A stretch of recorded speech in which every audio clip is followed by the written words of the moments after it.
Si vous nous rejoignez dans cette nouvelle édition, voici les titres de ce 20h.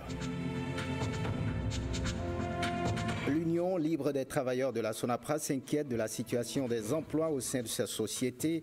Une délégation de travailleurs est allée solliciter la médiation du Conseil économique et social.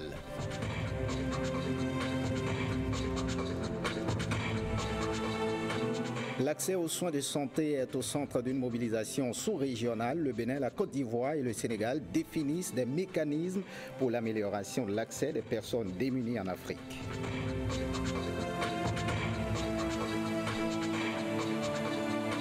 Et puis la Chambre des notaires du Bénin change de main. Michel Olympe Diorsouvi a officiellement pris les commandes aujourd'hui à suivre les images de la passation de service dans ce journal.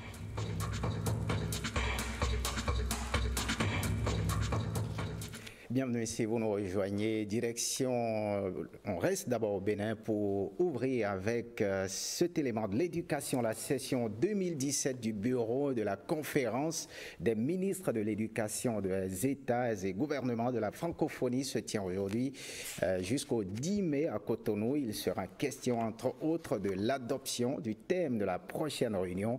Le reportage de Ghislain Poguet à Alexis Kenom. Les acteurs francophones de l'éducation sont au Bénin. Ils sont à Cotonou pour la session 2017 de la réunion du bureau de la conférence des ministres de l'éducation, des États et gouvernements de la francophonie Confémen. Ces dernières années, la Confémen a travaillé à renforcer sa notoriété, sa crédibilité, sa visibilité auprès de la communauté internationale. L'accès à l'éducation pour tous est une priorité autour de laquelle se retrouvent les 44 pays membres de la Confémen. Présent à Cotonou, le représentant de l'administrateur général de l'Organisation internationale de la francophonie, OIF, l'a rappelé au cours de la cérémonie officielle de lancement des travaux. Nous avons en commun le combat contre l'ignorance, le combat de faire en sorte que les jeunes filles et les jeunes garçons puissent avoir accès à l'éducation, à une éducation de qualité. Il a exprimé à l'occasion le soutien de l'OIF à la Confémen, une institution actuellement présidée par le Gabon. Tout au long du processus de définition et d'adoption des objectifs de développement durable, la Confémen a su donner de la voix, indiquer sa vision et partager ses réflexions sur les enjeux mondiaux de l'éducation. Les travaux de la session 2017 sont lancés par le ministre béninois de l'Éducation maternelle et primaire, représentant le président de la République. À l'issue de cette session, la Confémen aurait fait des avancées notoires dans la préparation de la prochaine ministérielle. C'est aussi une occasion que nous saisissons pour exprimer notre adhésion renouvelée à la cause de l'éducation. Cette session est consacrée à l'étude et à la validation des dossiers à soumettre à la ministérielle de 2018 qui se tiendra au Canada. À la fin, le Bénin prendra la tête de cette institution, la plus ancienne de l'OIF, pour 1 an. Voyons cet appel au secours. Une délégation de l'Union libre des travailleurs de la Sonapra était hier au cabinet du président du Conseil économique et social. Elle est allée présenter au président Augustin Tabué-Bian la situation qui prévaut actuellement au sein de la société, situation relative au licenciement de plus de 300 agents. Elle demande son intervention pour une issue favorable. Écoutons un extrait des propos du secrétaire général de Ultra Sonapra au micro de Cécile Ondé et Mathieu Soken. L'objet de notre rencontre, c'est pour présenter au président du Conseil économique et social l'amertume de tout le personnel de la Sonapra, le stress que vivent les familles de plus de 319 agents de la Sonapra et recueillir ces conseils pour qu'ensemble, chaque partie puisse quand même apporter sa contribution au développement du pays. Parce qu'en dépit de tout, même si aujourd'hui nous sommes dans un projet de liquidation, nous avons l'obligation d'apporter notre contribution pour le développement du pays. Et il faudrait que l'État central puisse quand même créer des conditions favorables pour nous permettre de réussir cette mission. Et je profite pour dire que la campagne agricole a été lancée et tout le personnel de la Sonapra est toujours disponible pour accompagner le chef de l'État dans la réussite de cette campagne. Parce que l'expertise existe au niveau de la Sonapra, les compétences sont là et il ne serait pas bien que le liquidateur vienne pour licencier tout le monde sans trouver une solution de rechange. C'est pourquoi nous sollicitons quand même l'intervention directe du chef de l'État pour que tout le personnel de la Sonapra puissent être transférés dans les nouvelles agences à créer. Autre actualité à présent, le droit à la santé est un droit fondamental et son fonctionnement est au cœur d'un atelier à Cotonou. Le Bénin, la Côte d'Ivoire et le Sénégal sont des pays conviés à cette réunion. Elle vise à définir des mécanismes pouvant améliorer l'accès aux soins de santé des personnes démunies en Afrique. Le compte-rendu de cette rencontre avec Rachida Biomama et Alexis Sebouémon. Comment assurer durablement l'accès aux soins de santé aux plus démunis? C'est tout l'enjeu de cet atelier international initié par l'Institut panafricain pour la citoyenneté, les consommateurs et le développement, COSIDEV en abrégé. Il nous faut donc réfléchir ensemble sur comment faire en sorte que, à côté du financement de l'État, à côté des ménages, à côté de l'appui des partenaires techniques et financiers, que nous puissions imaginer, identifier des mécanismes que nous appelons des mécanismes endogènes de prise en charge de la santé. L'objet de cet atelier régional, c'est d'abord de partager cela.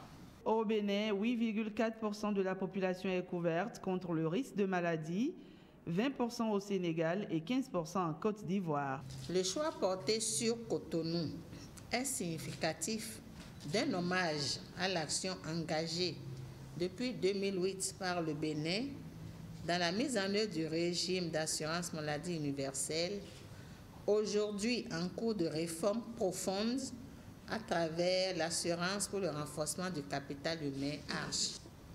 Vous vous inspirez certainement des expériences connues en général et du modèle de l'ARCH en particulier, dont l'opérationnalisation est en cours de démarrage. Au terme de ces 2 jours de travaux, des recommandations devront être faites au regard des expériences dans les pays pilotes afin d'élargir l'assiette des cotisations pour la santé et accélérer la couverture maladie universelle au niveau sous-régional. Toujours en santé, eux, ils peuvent aussi retrouver le sourire. Ces personnes atteintes de bec de lièvre ou d'autres pathologies palabio-dentales, l'ONG Emergenza Sorici, avec l'appui d'une mission italienne, a initié une intervention chirurgicale de prévention des becs de lièvre. L'opération a démarré lundi au CNHU de Cotonou. Awa Chérif et Calvado Amanou nous en disent davantage. Cette équipe italienne de la mission chirurgicale de réparation des becs de lièvre, fente labiale, fente palatine, NOMA, est déjà à pied d'œuvre. Les personnes atteintes de ces pathologies pourront retrouver le sourire à l'issue des interventions prévues grâce à l'ONG Emergenza Sorici et le ministère de la Santé. Nous avons notre équipe technique, la délégation italienne composée des chirurgiens, anesthésistes, pédiatres, infirmiers, aides-soignants et ainsi de suite, pour la prise en charge gratuite de ces différentes pathologies. Il faut avouer qu'on travaille en partenariat avec le ministère de la Santé et que les opérations ont déjà commencé. Nous avons commencé la phase de consultation par la délégation italienne et après ça, ils vont programmer la chirurgie, les interventions. Et d'ici dans quelques heures maintenant, on peut voir déjà le premier cas sorti du bloc. Je suis, comme mes amis, très jolie d'être dans cet hôpital. J'espère qu'il y a une collaboration pour obtenir les meilleurs résultats pour les enfants. Réussir les réparations chirurgicales afin d'obtenir les résultats meilleurs pour ces enfants. Comme les autres, ils ont aussi le droit de vivre heureux. Il est important que les Béninois qui bénéficient de cette mission, je veux dire les Béninois qui sont réparés, soient des personnes qui sont acceptées dans notre société. Des personnes qui sont maintenant réhabilitées dans notre société. Des personnes qui plaisent à notre société. Plus de 300 patients sont déjà au rendez-vous pour cette intervention chirurgicale. Les inscriptions continuent jusqu'au 9 mai 2017. Olympe Michel Djossovi est le nouveau président de la Chambre nationale des notaires du Bénin. Il succède à Pamphile Agbarin. La cérémonie de passation de charge entre les bureaux entrants et sortants a eu lieu à la maison du notariat en présence de la grande famille judiciaire. Le reportage de Rachida Biomama et Bruno Rotepo. Michel Olympe Djossouvi prend officiellement service. À la tête d'un bureau de 4 membres, il a désormais la lourde responsabilité de conduire les destinées de la Chambre nationale des notaires du Bénin pour les 2 prochaines années. Une occasion de bilan pour le président sortant Pamphile Agbanrin qui se félicite du chemin parcouru. Le bureau de la Chambre nationale des notaires du Bénin, au cours des 2 dernières années, a tenu à bonne date les assemblées générales ordinaires de notre Chambre. Le bureau a également tenu ses réunions hebdomadaires, lui permettant d'examiner les dossiers et les affaires qui lui sont soumis. Nous avons organisé au Bénin les universités des notariats d'Afrique, qui a connu un franc succès. Le nouveau président, tout en remerciant ses pairs, souhaite davantage œuvrer pour une maison du notariat plus au service du pays.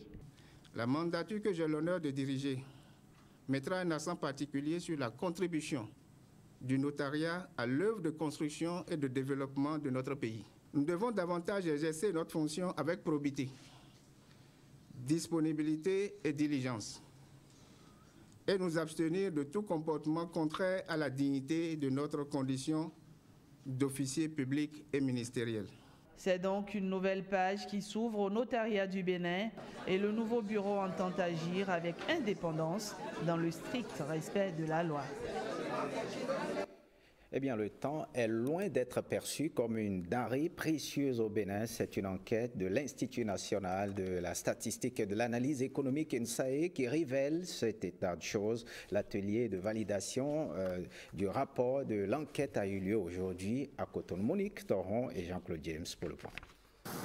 À première vue, peu de Béninois vont se reconnaître dans ces schémas qui renseignent sur l'usage des 24 heures de la journée. Et pourtant, femmes et hommes sont loin du compte en ce qui concerne la gestion du temps, où 9h15 sont consacrées au sommeil. Chaque Béninois consacre en moyenne 3 heures seulement, je dis bien seulement, à son activité principale. Si je dois faire une caricature, je vous dirai, mesdames, messieurs les fonctionnaires, que sur les 8 heures que vous devez à l'État béninois, vous n'en faites réellement que 3. Et vous verrez que nous ne sommes pas au bout de nos surprises. Nous notons que seulement 45 minutes dans une journée est consacrée à la préparation des repas. On aurait pu imaginer que les femmes restent davantage à la cuisine. Bien plus que le temps que vous consacrez, mesdames, messieurs, à bavarder, à tchatcher, à discuter, puisque là, c'est 1 heure que vous consacrez à parler. Cette deuxième enquête sur l'emploi du temps est soutenue par la coopération allemande GIZ. Plusieurs raisons motivent sa réalisation. L'inscription dans le cadre de cette collecte vise à actualiser la première édition qui date de 1998. Et cette inscription est aussi mue par le souci de travailler dans le sens de la valorisation du temps. Il s'agit ainsi d'une des enquêtes structurées parmi les plus riches par la multiplicité des dimensions économiques et sociétales qu'elle aborde et de la diversité de l'information et des thématiques qu'elle offre à la recherche. Les résultats de cette recherche constituent des éléments indispensables pour l'élaboration des politiques publiques. Panne sexuelle ou dysfonctionnement érectile, si vous souffrez de quelconque trouble sexuel, la solution pourrait s'appeler Aide 1000. La clinique Williams à Godomain vient d'acquérir ce matériel de traitement de dysfonctionnement érectile. C'est la société Majesty Service qui en est le fournisseur. Il s'agit en clair d'un nouvel horizon de solutions thérapeutiques pour les patients qui souffrent de troubles érectiles. Angela Puja, Daniel Ada. ED1000, c'est son nom.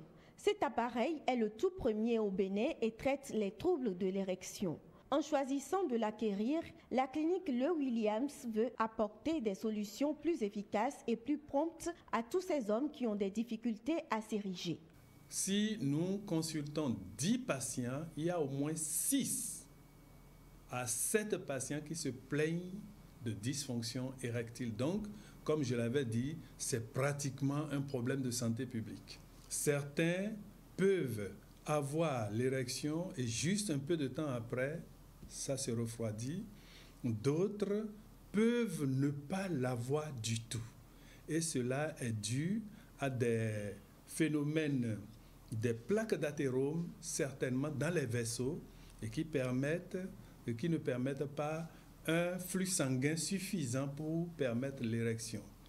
D'autres, c'est des lésions médulaires, c'est des lésions ceci, ou lors d'une maladie prostatique, c'est des compressions des nerfs érecteurs qui faiblissent donc le sexe. C'est au cours d'un symposium sur la problématique des dysfonctionnements érectiles que la société Majesty Service s'est rendue compte de la nécessité d'équiper les cliniques béninoises de cet appareil.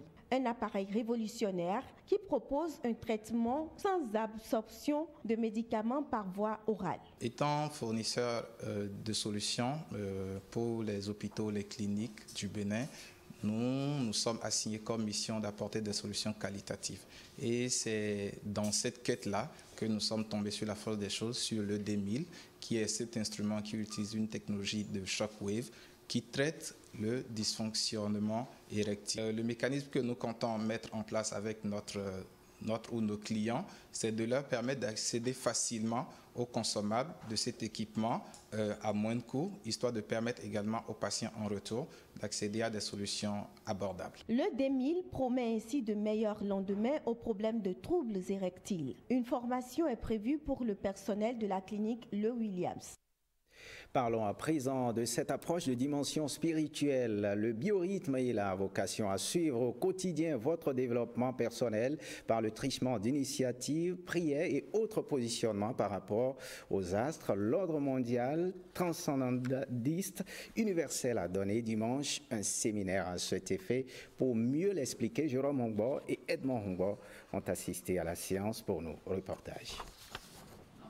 Le biorhythme est un outil de connaissance très important. Il permet à chaque individu de suivre son développement personnel en vue de diriger sa vie. La première chose qu'il faut faire pour activer notre vie, c'est activer la volonté.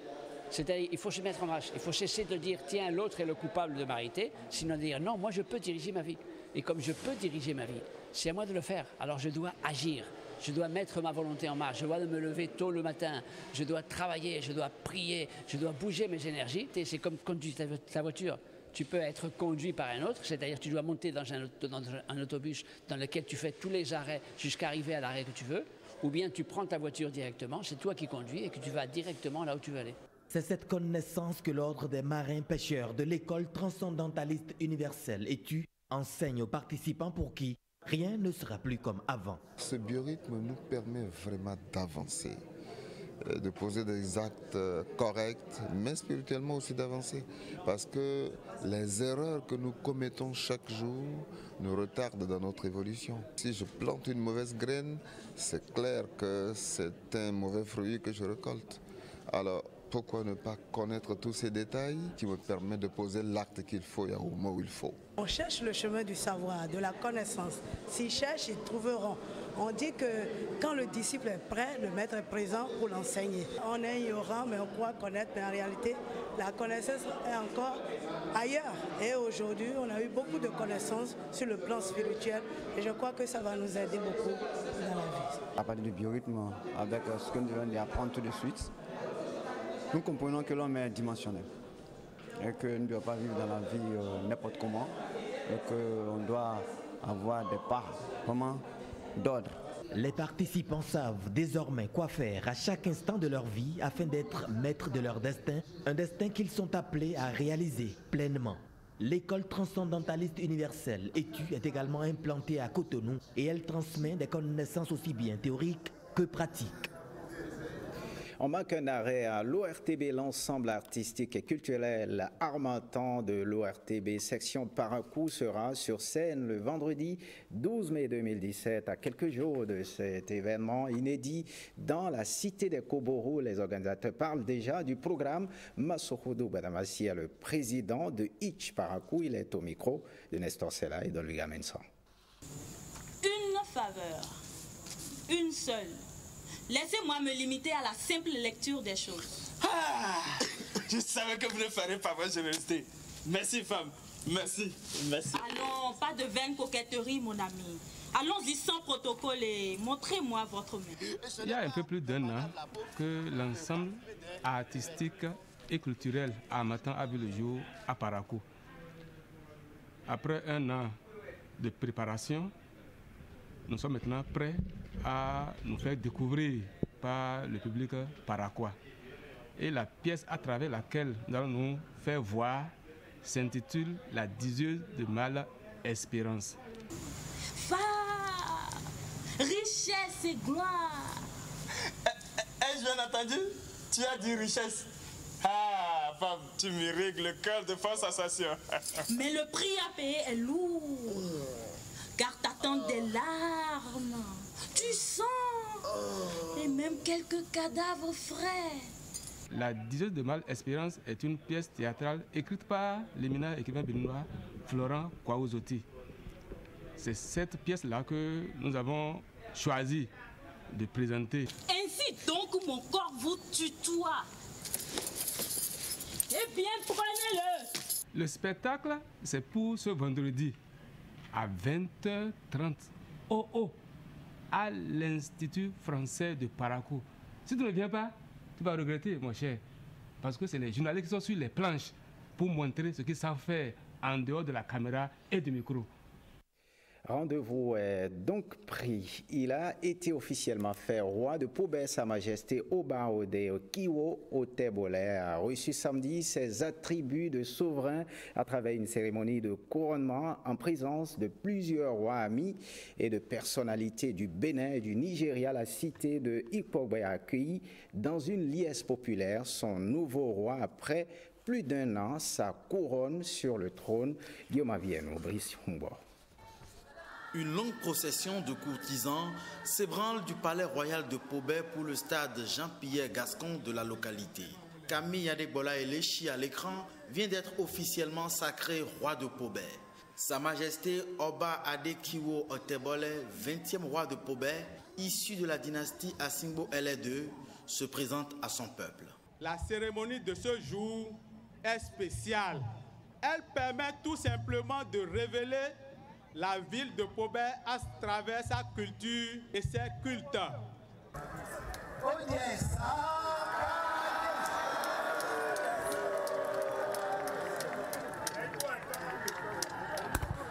Oba Adekiwo Otebole veut unifier toutes les filles et fils de Pobé.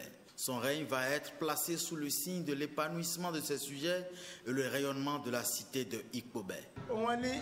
Oba Elechi Camille Adekiwo Otebole. Un fait fou en tenant.